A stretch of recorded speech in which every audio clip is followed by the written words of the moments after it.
Buenas noches. Muchas gracias a todos y todas por acompañarnos. Gracias, amigos, compañeros, editores, escritores, escritoras, invitados que atendieron a esta convocatoria para la presentación de esta novela Figuras de Edgar Borges. Edgar Borges, autor nacido en Venezuela, radicado en la ciudad de Madrid, que viene a México por primera vez y que espero la experiencia, aunque viene pocos días, le haya sido y le sea grata. Todavía se queda aquí hasta mañana. Para mí ha sido un lujo conocerte. Nos habíamos conocido exclusivamente por correo electrónico, de pronto ahí por mensajes, pero este acercamiento con este autor tan generoso, tan sencillo de trato y tan inteligente, me ha dejado también a mí en lo personal como lector y como editor una experiencia muy bonita y un gran aprendizaje. Insisto, viene pocos días, viene en un viaje express, cansado, pero pues tiene esta generosidad, insisto, de regalarnos esta presentación y este tiempo en esta Feria Internacional del Libro de Guadalajara, y por eso, Edgar, muchas gracias, y pues les pido un aplauso para antes de empezar.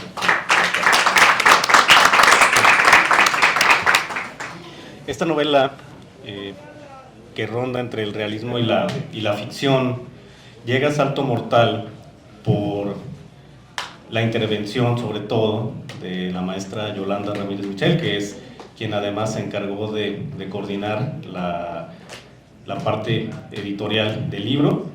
También a ella muchas gracias. Ella, pues como todos ustedes saben acá, es parte vital en este proyecto y nos acompaña para presentarlo. Ustedes también, la mayoría acá la conocen, es directora de Tritemius Talleres Literarios. Le fue otorgado un doctorado honoris causa por la Universidad Santander en el año 2019. Ha publicado varios libros con Salto Mortal, con el Consejo Estatal para la Cultura y las Artes, entre ellos Los mitos del alba, Jacinta, Conversaciones entre Lilith y el ángel, el Evangelio del Universo, Revelaciones, que es un libro novedad también de nuestra editorial y que también junto con Figuras pudimos presentar y presumir en nuestro aniversario el pasado mes de abril. Ha también incursionado en la literatura infantil y juvenil con proyectos muy importantes en editoriales internacionales como Panamericana, Edelvives y Progreso. Una autora que, pues insisto, ustedes conocen, que ha sido maestra de algunos acá y que también en un proyecto generoso dirige un canal de YouTube de divulgación también de literatura y de mitología. Las invitamos a seguirlas. No quiero extenderme en mi parte como representante de la editorial Salto Mortal. Me gustaría primero dejarlos con Yolanda a la voz. Gracias, Yolanda. Gracias, Roberto. Gracias al público que se acerca a esto que es nada más y nada menos que la utopía, ¿sí? Y me gusta ver por ahí jóvenes. Disculpen, pero creo que mi primera intervención va a ir directa para los jóvenes. Y dice así: si tú quieres leer una historia que recorra los días de una semana, la misma de hace siglos, la misma del calendario oficial, no leas Figuras. Si tú quieres un personaje clarificado por descripciones exhaustivas y rimbombantes en su extraordinaria expresividad verbal, que te hagan verlo más, no imaginarlo, es decir, que tú lo imagines a tu antojo, no leas Figuras. Si tú esperas una historia clara, de vitalismo, bien compaginado con los dogmas de personajes bien plantados que no muestren ninguna contradicción, como un guardián de los espacios que a veces es rudo y luego a los pocos renglones se le baja su dictadura, después la recupera, como muchos de nosotros los vivos locos, no leas figuras. Si esperas una literalidad que no le pida a tus neuronas ningún esfuerzo, no leas figuras. Si buscas la trama multiplicada ad infinitum de formatos para novelas escritas para un consumismo editorial que va dejando más vacío que curiosidad, más vacío que preguntas, más vacío que sentido, no leas figuras. Si el reloj es tu templo personal, no leas figuras. Si quieres una historia de amor, como las de folletín, que a muchos nos gustaron hace mucho, pero que fueron solo un escalón en nuestras ambiciones lectoras, no leas entonces la historia de amor de Enrico y Federica, porque no comprenderás su originalidad, a menos que sepas que sí hay mujeres que vuelan en algún lado oscuro del corazón o de la literatura. Si esperas llevarte a la playa figuras del libro para pasarla bien, mejor lee La playa, porque figuras te exigirá un sillón de muchos días y una luz de faro que alumbre tus asombros.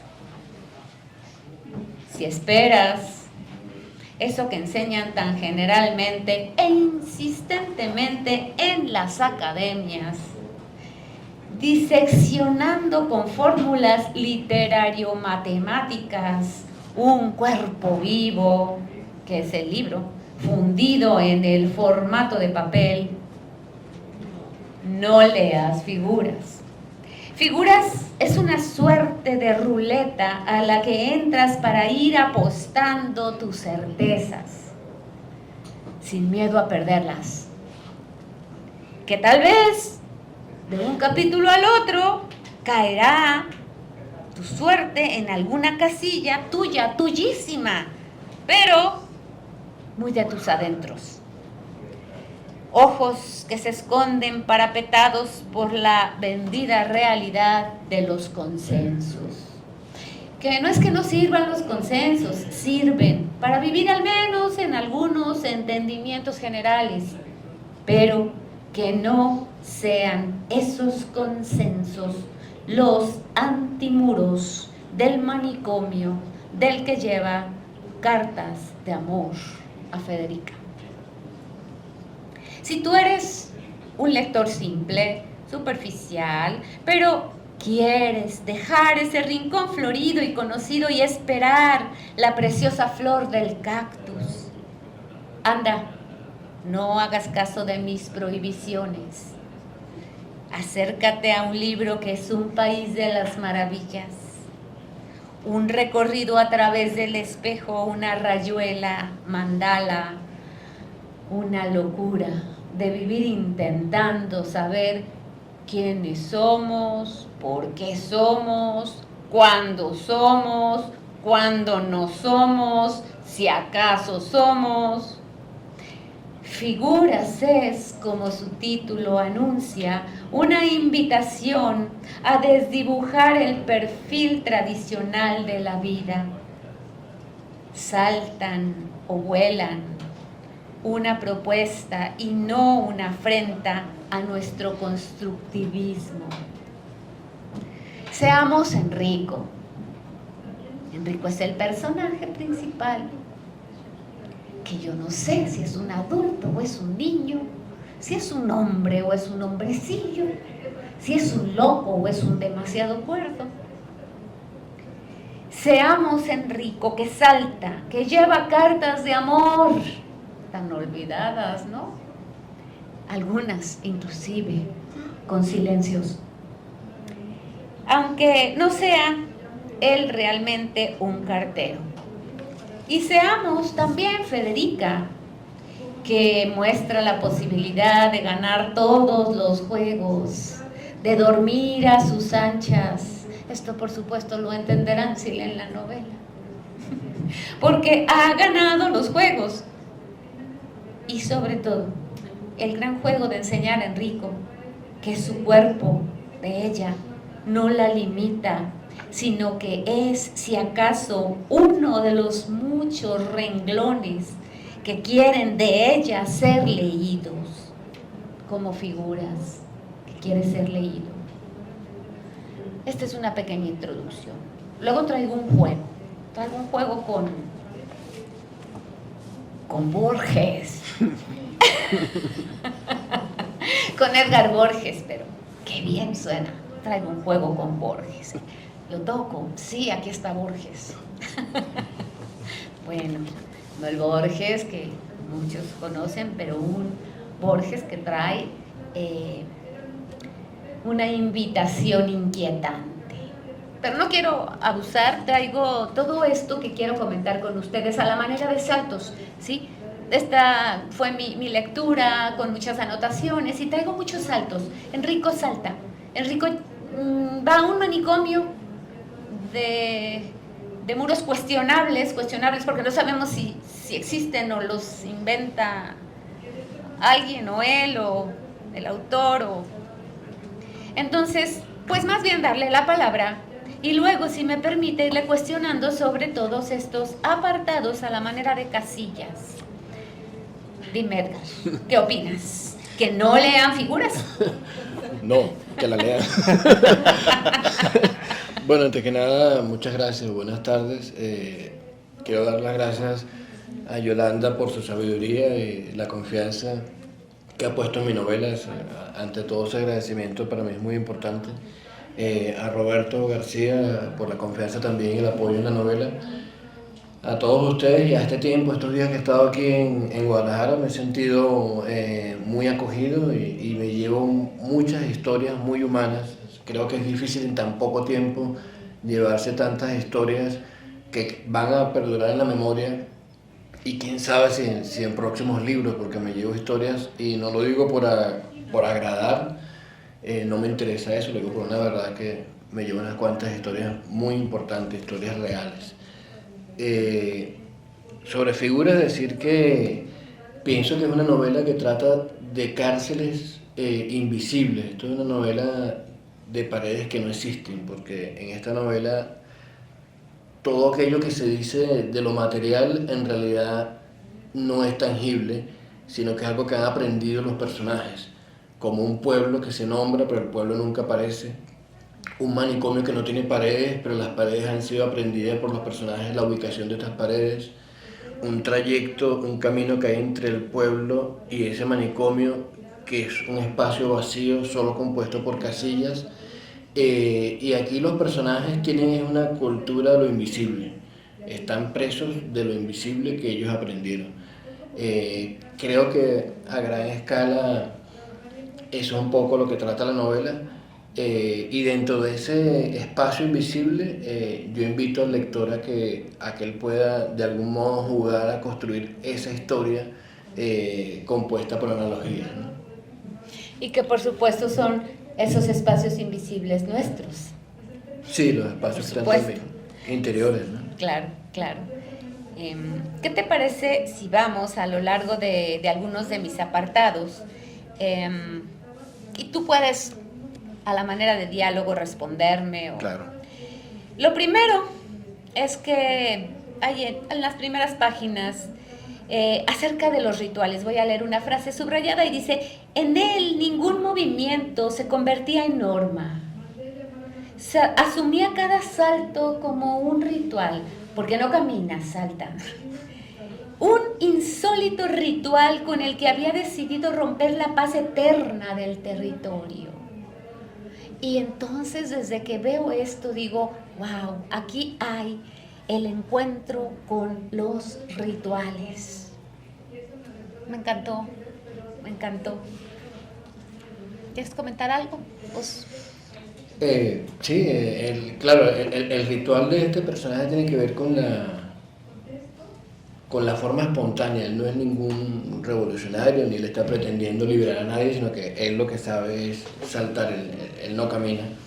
Y y la manera como él vive es haciendo rituales con estos saltos. Él se inventa una serie de saltos a los cuales le coloca nombres, y claro, todos estos rituales suyos, propios, van a ocasionar la subversión de algún modo de los personajes que componen la historia. Para los otros que sí están con normas establecidas, sí aquí hay una subversión, ¿no? Y entonces hay como una sacralización de esta rebeldía de Enrico. Ujú. Él, al volverlo ritual, repetirlo o no repetirlo, porque también no necesariamente lo repita, él es libre, está sacralizando ese salto, ese juego de saltar, volviendo sacro algo que está él queriendo proponer.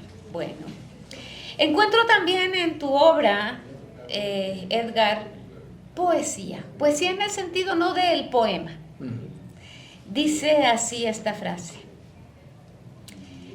aquel tono de voz no guardaba equilibrio con la mirada del hombre, porque en un ser todo canta la misma melodía, voz, mirada, piel, movimiento. Es precioso. En un ser todo canta la misma melodía, voz, mirada, piel, movimiento. Yo ya le había dicho en la entrevista que su libro también es un libro frase.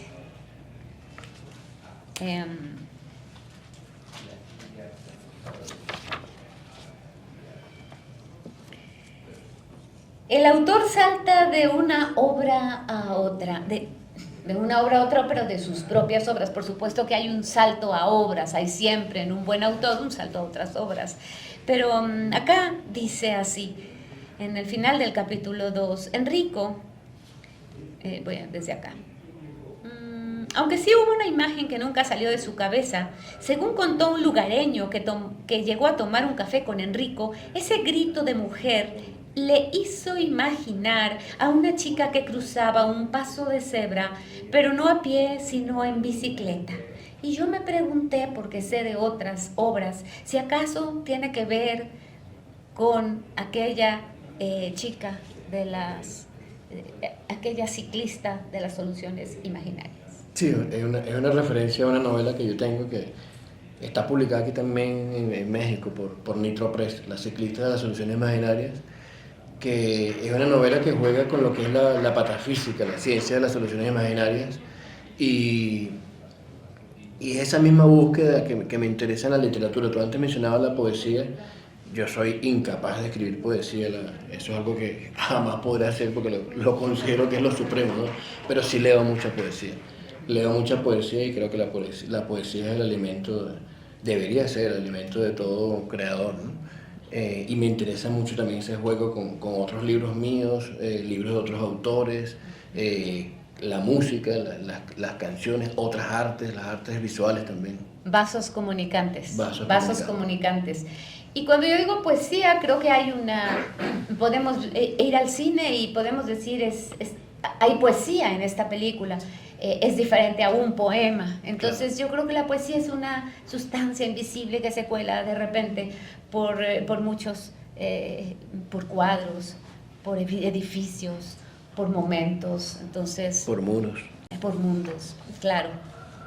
Bueno, otra frase, y dice así: Enrico regresó por el mismo camino, pero no de la misma manera. ¿Cuántos de nosotros hemos recorrido caminos, no sé, a la escuela, de la casa a la escuela?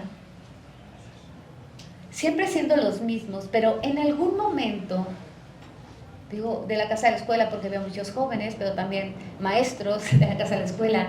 ¿Cuántas veces hemos recorrido ese camino siendo los mismos? ¿Qué hizo que un día, como Enrico, se recorriera ese mismo camino, pero de otra manera? ¿Dónde está el cambio? No en el camino, que se hizo el mismo. ¿Dónde está el cambio? Seguimos en las casillas, sigo saltando. Y vamos con la cuántica.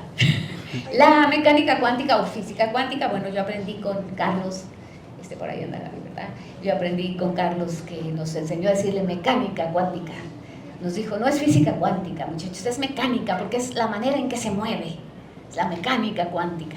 Claro, los físicos cuánticos la estudian, pero acá estamos viendo cómo se mueve la cuántica, el movimiento de la cuántica.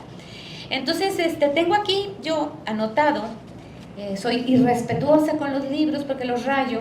Dice, Edgar Borges escribe la novela de la cuántica. Un personaje indefinido a pesar de las palabras con que se le definen.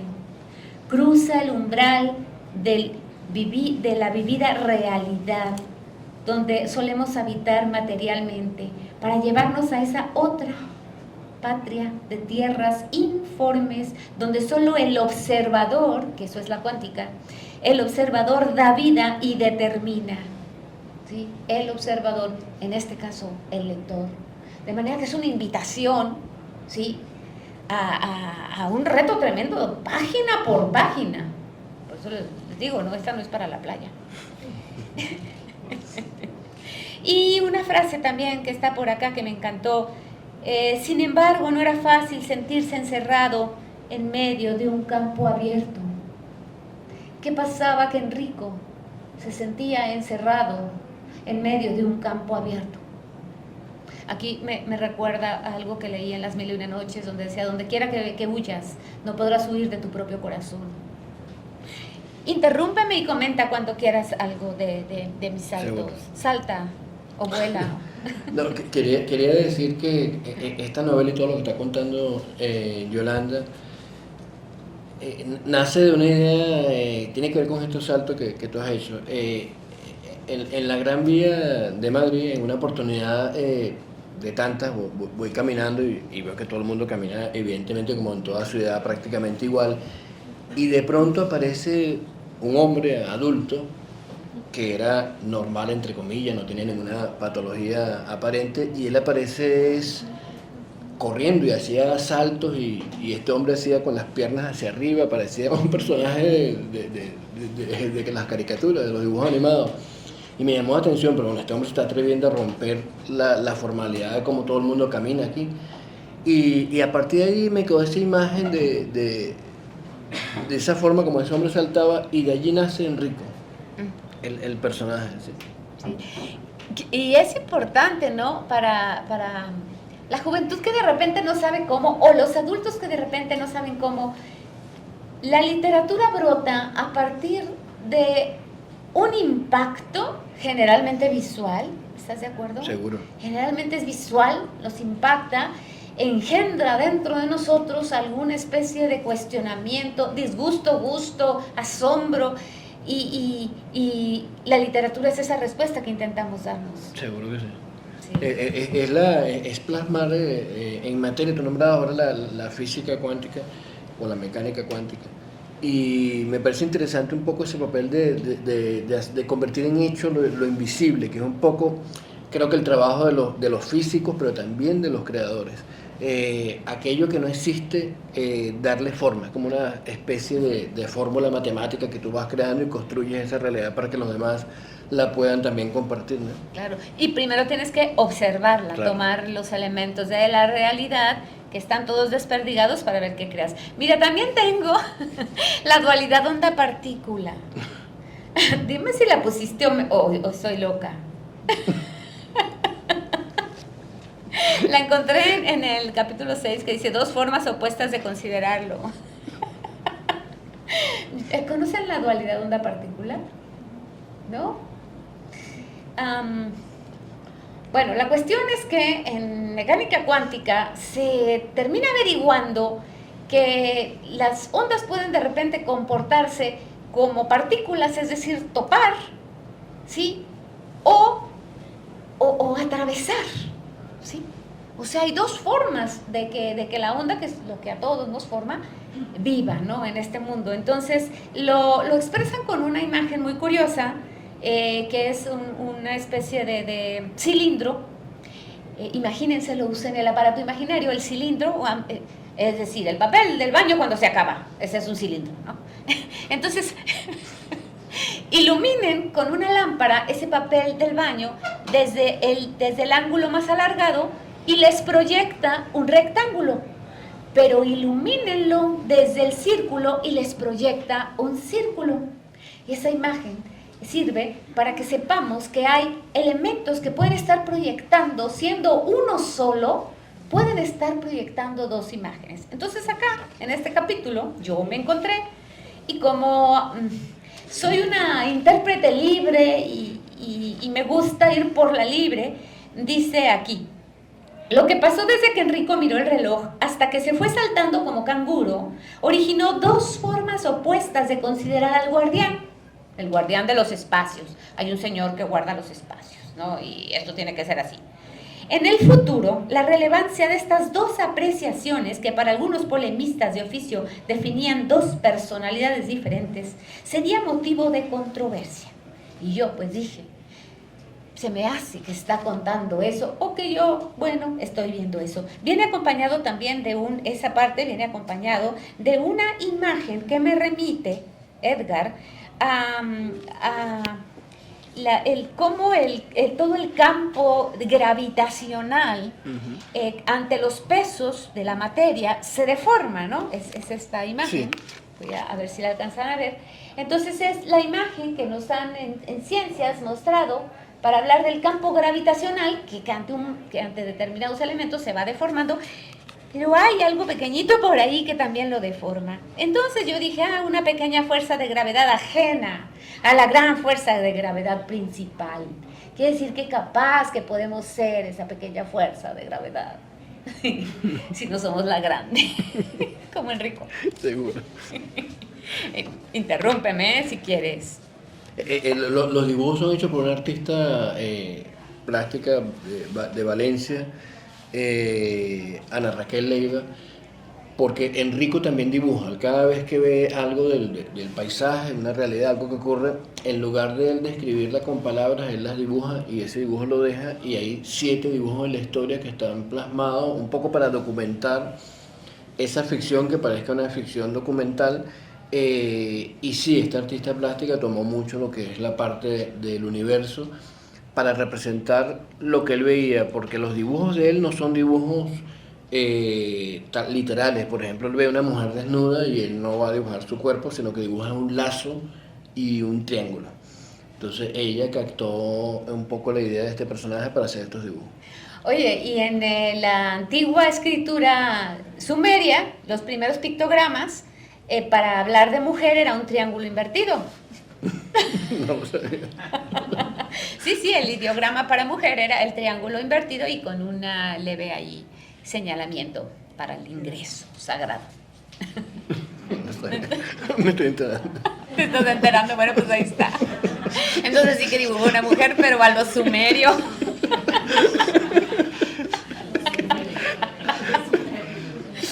Bueno, el observador de la cuántica. Eran las 7:30 de la mañana del día lunes 1 de noviembre. El paisaje estaba inmóvil hasta que Enrico apareció dando saltos. Es el observador, ¿no? Podrían decir, no, es lógico, el paisaje está inmóvil hasta que aparecemos. No, es que nosotros, cada uno de nosotros, hasta que aparecemos dando saltos o lo que quieran, generamos la realidad, ¿no?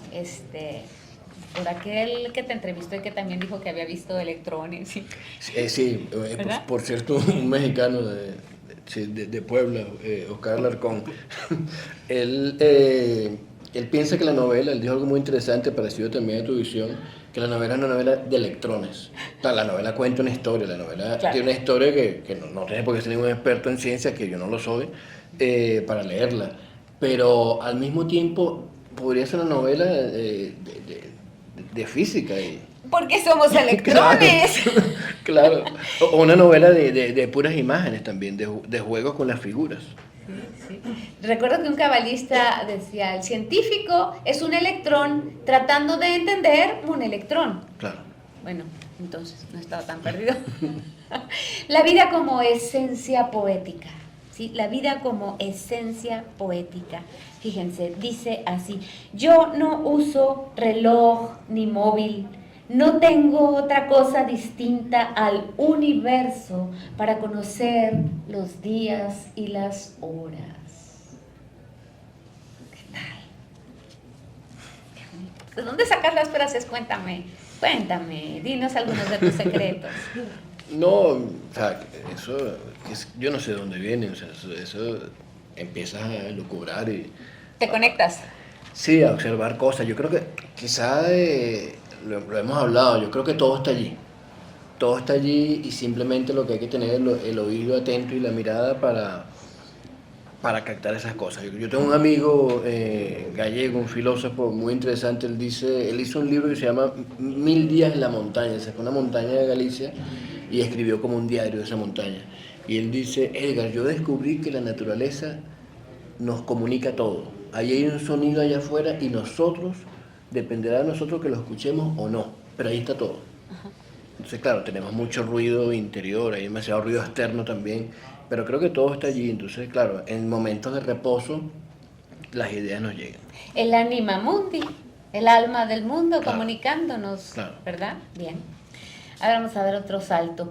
Los guardianes, porque hay un guardián de los espacios, este es un manicomio al que se tiene que llegar con ciertas reglas, y el guardián de los espacios es el encargado de que, bueno, se entre cuando se tiene que entrar, entre quien tenga que entrar, juegue quien tiene que jugar, y está un poco amargado, porque seguramente no quiso serlo, pero le tocó serlo. Y dice aquí, los guardianes también están atrapados. Tengo la sensación de que hay también una mirada compasiva, aunque el guardián sea obviamente el villano, pero sí, Edgar, ¿hay alguna mirada compasiva sobre el guardián de tu parte o solo yo la vi? Hay algo de eso. Ese personaje nace de los tantos, no sé cómo le dicen aquí, los seguratas, ¿no? Los que cuidan, los de seguridad. ¿Custodios? Sí, los custodios. Cada vez que los observo me pregunto que si ellos están contentos con ese papel. Casi todos están amargados. No es fácil, el papel de custodiar el orden es una de las cosas más aburridas y terribles que tienen que haber en este mundo. Entonces, claro, de observarlos a ellos nace ese personaje, de cómo, qué hay detrás de esa amargura. Quizás pueda haber el rebelde más grande del mundo que está frustrado, ¿no? O el que desea ser rebelde. Y el guardián nace de eso. Sí. ¿Y cuántos guardianes hay en nuestra vida? O sea, pónganse a ver, ¿cuántos guardianes? Jóvenes y adultos, ¿cuántos guardianes hay en nuestros espacios? Los vemos amargados. Bueno, ayer que tuvimos acá presentación, pobres de los guardianes del espacio. Pobres de los guardianes del espacio, porque había más gente de la que cabía en el salón y les tocó decir no. Sí, y era muy, muy, muy delicado. Entonces eran los guardianes del espacio. Y por decir que yo pienso que le tiene compasión, pone aquí aquel grito de bestia herida, tuvo que haber roto la necesaria paz de los enfermos, es decir, el guardián grita como bestia herida. Bueno, vamos a seguir, todavía estamos con nuestros tiempos, y dice, el avance hacia atrás. Son dos temas que quiero tratar en estas. Es que de verdad es una riqueza. A mí me gustan los libros con los que luego yo puedo decir, podría dar clase con este libro, porque hay muchos temas de los que puedo hablar. Entonces, el avance hacia atrás, que viene acá, viene dado por avanzar hacia atrás para recuperar forma y tiempo, me pregunto yo, porque los números empieza él a cuestionarse si tiene que ir más bien hacia atrás, ¿verdad? Siempre estaba avanzando en una cierta línea, siempre nos dicen vamos para adelante, pero hacia atrás. Y luego dice, los estudiantes eran ancianos. Qué triste que nuestros estudiantes se vuelvan ancianos, ¿no? Qué triste que nuestros estudiantes que llegan a las universidades llenos de pasión por aprender o de ganas de que un sueño los llevó a estudiar X cosa, se vuelvan ancianos, ¿no? Porque estaban estos estudiantes que llegaban ya ahí con esta ancianidad a cuesta. Sí, llegaban agotados de la realidad, ¿no? Y fíjate que yo me acordé también de un anime, El Castillo Vagabundo, que me encanta, donde el personaje Sophie queda de repente por un maleficio envejecida, y es una jovencita, pero queda envejecida, de repente me llevó, ¿no? Lo que decíamos de que las obras te llevan a otras obras. Me llevó a Sophie del Castillo Vagabundo de Hayao Miyazaki, y cómo esa Sophie, para sanar de ese maleficio, tiene que buscar ese castillo vagabundo donde vive un mago, y dentro de ese castillo vagabundo su edad va y viene. O sea, de repente la vemos dormir y empezar a suavizar sus facciones, luego enojarse y volverse viejecita. Entonces, creo que estás manejando estas sutilezas, Edgar, y yo lo felicito, me encanto. Gracias. Me encanto. ¿Y tienes algo que quieras comentar? No, lo que dice es exacto en relación al tema de la edad, del tiempo y estos estudiantes, claro, representan que ese lugar es un lugar que está completamente desgastado. ¿Sí? Exacto. Luego la escritura, los ideogramas, ¿no? Los ideogramas, que de hecho hablaste hace rato. Sí, sí. De repente sí nos presenta ciertos ideogramas, pero es curioso porque nosotros si queremos dibujar una casita, pues tratamos de dibujar una casita. Pero la propuesta aquí es porque tienes que dibujar la casita como siempre han dibujado la casita, ¿no? ¿Por qué no puede ser otra cosa totalmente diferente? Entonces son escrituras no convencionales de la realidad. Otra manera de describir el mundo, los dibujos de Enrico, ¿no? Y mira para que veas el ideograma que te había dicho. Sí, Este sí. es el... bueno, todavía quedan y todavía tenemos tiempo. Robert, ¿quieres decir algo? Que yo soy muy hablantina. Sí. Sí, di.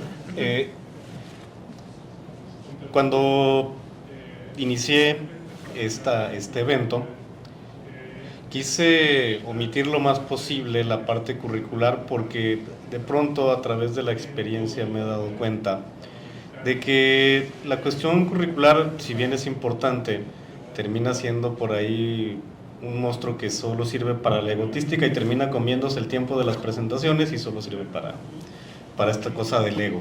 Pero Edgar Borges es un periodista, reconocido escritor en Europa, ha recibido diversos premios y además con esta novela Figuras ha tenido un alcance internacional amplio. La novela ha sido traducida a diversos idiomas y tiene también diversas ediciones muy lindas, la española, la uruguaya. Pero quise que lo escucharan primero, que escucharan lo importante que es hablar sobre el libro, hablar sobre la novela y que fuera esto lo que lo presentara, más allá de leer su currículum profesional, que ya podrán leerlo ahora que compren el libro. Ahí está. Pero quería que lo conocieran así, porque así es prácticamente como yo lo conocí en este par de días que he estado en México y como lee en este par de días tomado aprecio. Es un hombre muy sencillo que está más allá de su currículum, así como la propia Yolanda, ¿no? De pronto los currículums son muy extensos y se comen la presentación. Gracias, Edgar. Yo tenía como esta también pregunta sobre el guardián de los espacios que ya la contestó, porque de pronto empieza a ser como el antagonista un poco en la novela, pero es un antagonista muy curioso porque uno mismo le toma aprecio y es que uno mismo es el guardián de los espacios. Claro. Más allá de otro, uno mismo es su propio guardián, es el que se pone sus límites, es el que termina siendo ese arquetipo, está dentro de uno mismo, más allá de uno terminar reflejándose en los personajes principales que son Enrico y Federica. Yo creo que nos terminamos reflejando más en el guardián. Y tocas un tema fundamental, Robert, lo arquetipal, y que también lo estábamos hablando hace rato con Edgar. Sí hay una dictadura, obviamente, aquí presente, ¿no? Hay una dictadura porque hay un guardián de los espacios, hay un encerrar, hay un no permitir, hay una dictadura y una imposición dogmática de reglas, pero es arquetipal, es decir, es todas las dictaduras, desde un país hasta un hogar. Desde un país hasta una institución. Entonces, a mí me gusta porque encontré mucho arquetipal.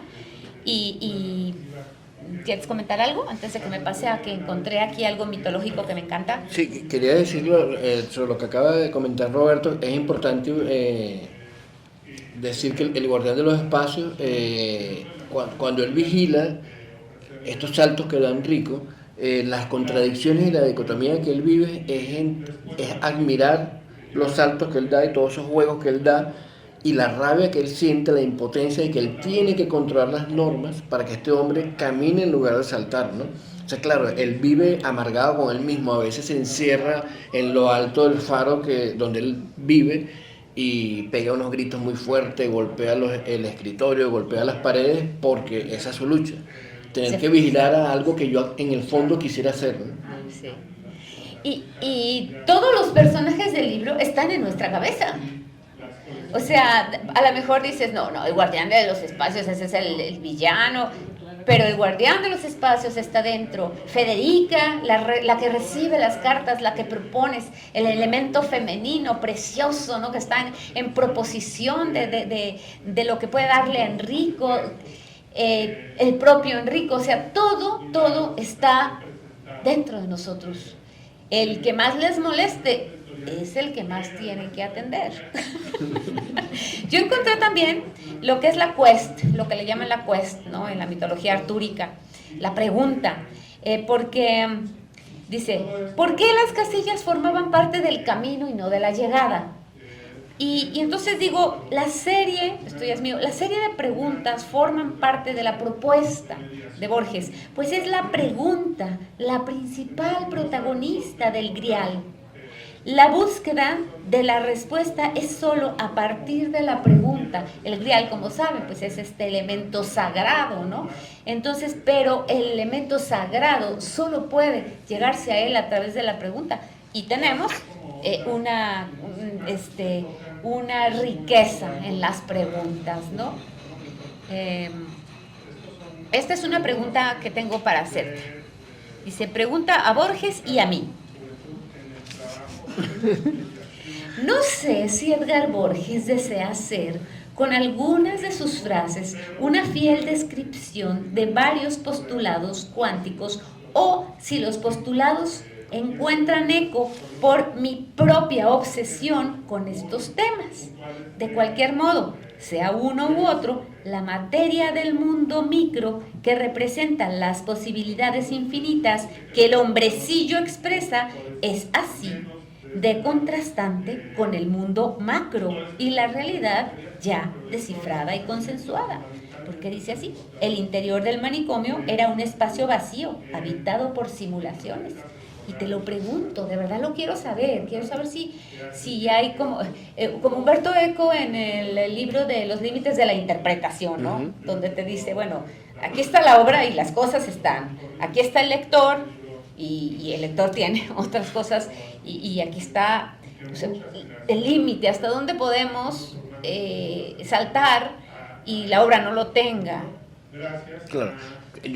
Hay una obsesión, evidentemente que hay una obsesión en plantearme esas preguntas, por eso que el narrador a lo largo de la historia se hace muchas preguntas, porque el narrador es un conversador, en la historia él casi que es otro personaje en la cual él se hace preguntas, él identifica a los personajes, se pregunta cosas, lo que está ocurriendo.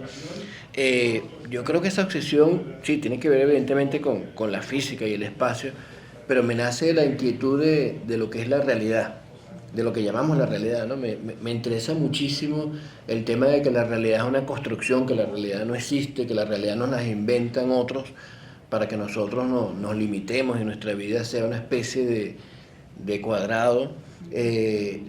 Esa obsesión que me persigue con el tema de la realidad yo creo que es el que me lleva a hacerme preguntas y que hasta el momento no hay respuesta de cómo nosotros somos capaces de obedecer esa realidad al pie de la letra, nacer, crecer y morir en medio de una realidad sin llegar a cuestionarla, a interpretarla, a crear otra distinta, a participar en otra forma de realidad, y cómo las sociedades cada vez, a pesar de todos los avances tecnológicos, seguimos inmersos en la creación de una realidad ajena. Uh-huh. Entonces, eso en realidad me obsesiona mucho y creo que a partir de allí escribo, ¿no? No sé si conoces a este científico, es creo norteamericano, Donald Hoffman. No sé quién es, pero no. Propone precisamente esta cuestión de que la realidad que nosotros percibimos y a la que le damos el nombre de realidad, esta como que todos estamos viendo, son una suerte de iconos de la computadora. Como en la computadora tienes el icono del correo, pero realmente el icono del correo no es el correo es mucho más, ¿no? Picas y claro, el montón de correos o todo lo que implica. Entonces, pero que para la evolución nosotros subimos de simplificar las cosas, para poder andar por acá, en medio de estos electrones. Claro. En medio de estas partículas, las cuerdecillas que crean la realidad. Claro. Pues todavía no me han traído. Vamos bien. Entonces tengo acá también otra frase que me gustó acerca de la magia. Dice ahí: la innata realidad del sujeto era su inventiva.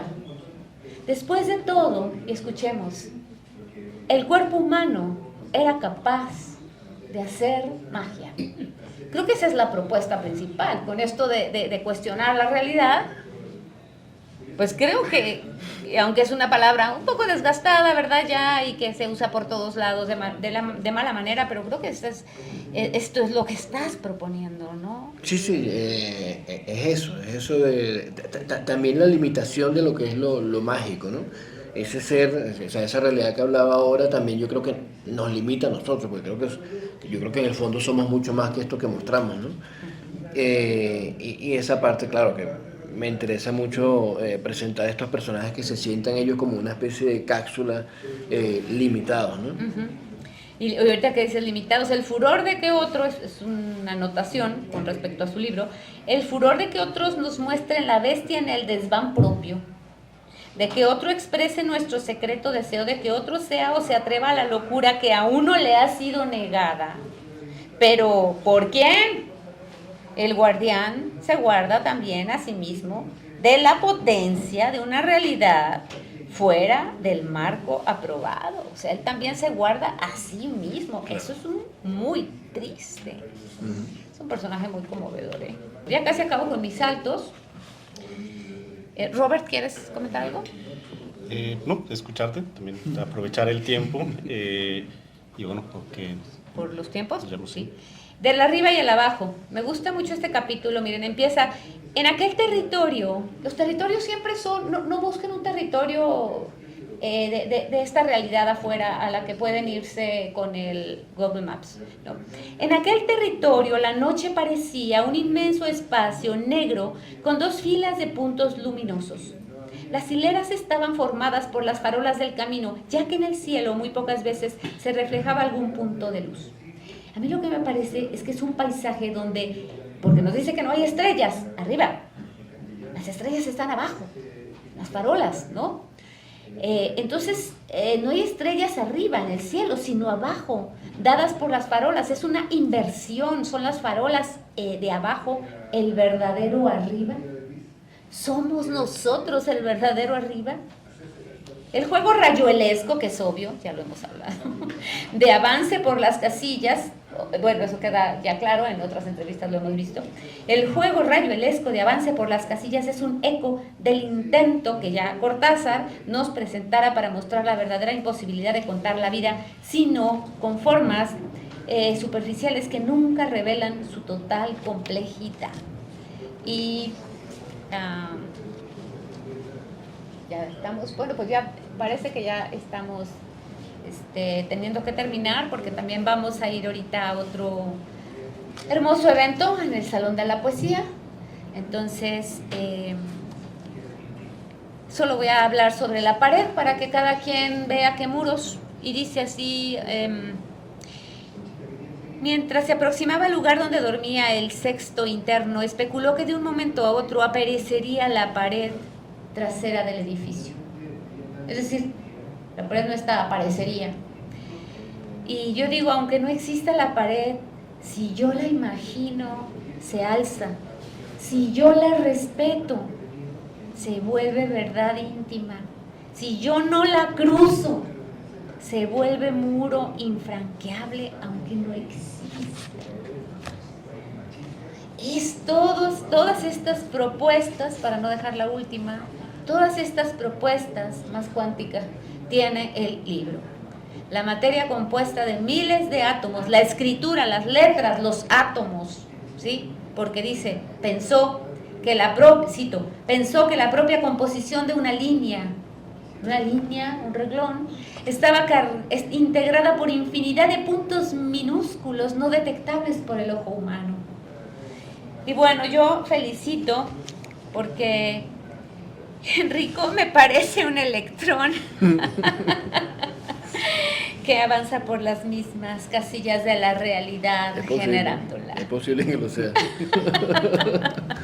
Y te agradezco los momentos de lectura que he tenido con ella, el amoroso maltrato que he tenido para con tu libro, porque yo los libros que amo los escribo, los maltrato, y la gratitud por quienes están oyendo. Esperemos inquietar a jóvenes, adultos, para ingresar a la lectura de lectores cómplices y no superficiales.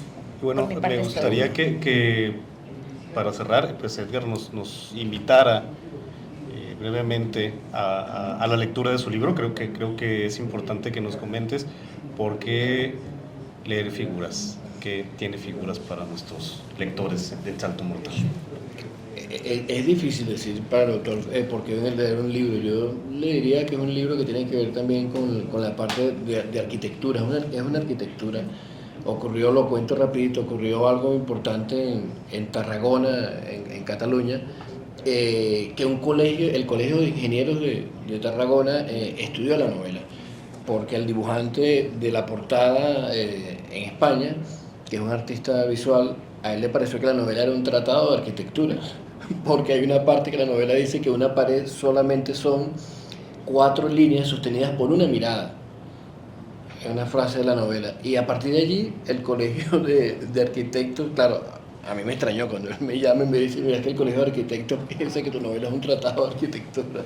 Entonces, claro, eso me interesa porque la ficción de algún modo se incorpora a la realidad para que podamos imaginar más allá de lo tangible, y eso me interesa. Yo creo que bueno, eso es lo que podría yo decirles a ustedes, que la novela, si les interesa lo que es la parte de imaginación y participar en lo que yo escribí allí, bueno, será un placer para mí.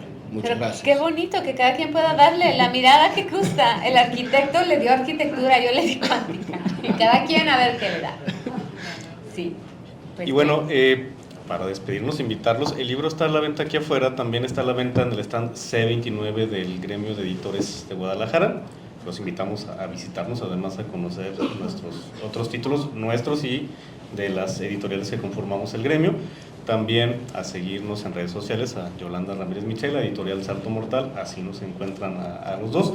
También el libro disponible en línea, www.editorialsaltomortal.com, librería Carlos Fuentes, en Lopa, en Damiana y por ahí pronto en más puntos de venta. A todos muchísimas gracias, a la Feria Internacional del Libro en Guadalajara, gracias por el espacio, y pues nos vemos en el Salón de la Poesía.